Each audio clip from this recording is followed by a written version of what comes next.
नमस्कार. नित्य साधना यूट्यूब चॅनलवर मी नरेश खोचे आपले सर्वांचे हार्दिक स्वागत करतोय.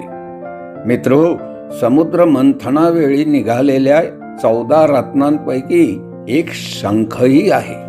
सनातन परंपरेत होणाऱ्या पूजेत शंखाचं अत्याधिक महत्त्व आहे. हिंदू धर्मात जवळपास सर्व देवी देवतांना आपल्या हातात शंख धारण केलेला आहे. शंखाला जैन, बौद्ध, शैव, वैष्णव इत्यादी परंपरांमध्ये अत्यंत शुभ मानलं जातं. भगवान विष्णूला तर हे अत्यंत प्रिय आहे. याच कारणामुळे जिथेही भगवान श्रीनारायणाची पूजा केली जाते तेथे शंखनाद केला जातो.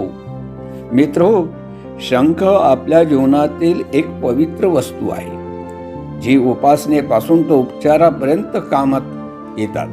याबाबत अशी मान्यता आहे की शंखाची उत्पत्ती भगवान विष्णू यांचे भक्त दंभचा मुलगा दानव शंखचूड पासून झाली होती. शंखचूडच्या अस्थीमधून वेगवेगळ्या प्रकारच्या शंखाचा निर्माण झाला होता. मित्रो, प्राचीन काळापासून ऋषी मुनी आपल्या पूजा साधनेत शंखध्वनीचा प्रयोग करतात. श्रीहरीचं प्रिय वाद्ययंत्र कुठल्या साधकाची मनोकामना पूर्ण करण्यासाठी त्यांचं जीवन सुखमय बनवतं. मान्यतेनुसार शंख वाजवल्याने त्याचा ध्वनी जिथपर्यंत जातो तिथपर्यंतच्या सर्व बाधा, दोष इत्यादी दूर होतात. शंखातून येणारा ध्वनी नकारात्मक ऊर्जेला नष्ट करतो. मित्रो, घरात नवीन शंख आणल्यानंतर सर्वात पहिले त्याला एका स्वच्छ भांड्यात ठेवा. त्यानंतर त्याला पाण्याने स्वच्छ धुवून घ्या. त्यानंतर गाईच्या कच्च्या दुधाने शंखाचं स्नान करा. त्यानंतर गंगाजलाने परत एकदा स्नान करा. त्यानंतर शंखाला स्वच्छ कपड्याने पुसून चंदन, पुष्प, धूप इत्यादीने पूजन करा.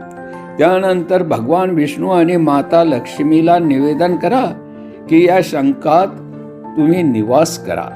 शुभ फळाच्या प्राप्तीसाठी प्रतिदिन पूजा केल्याने आणि विधिवत प्रकारची शंखाची पूजा करूनच हे शंख वाजविले पाहिजे.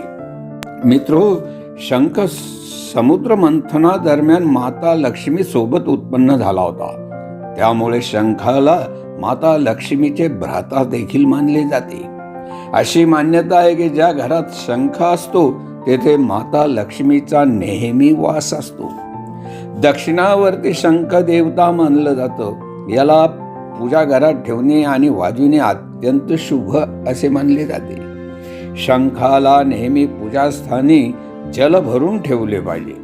शंखात जल भरून घरभर शिंपडल्याने घरात नकारात्मक ऊर्जा समाप्त होते. घरात सकाळ आणि सायंकाळी शंख वाजवल्याने भूतप्रेताची बाधाही दूर होते असे मान्यता आहे.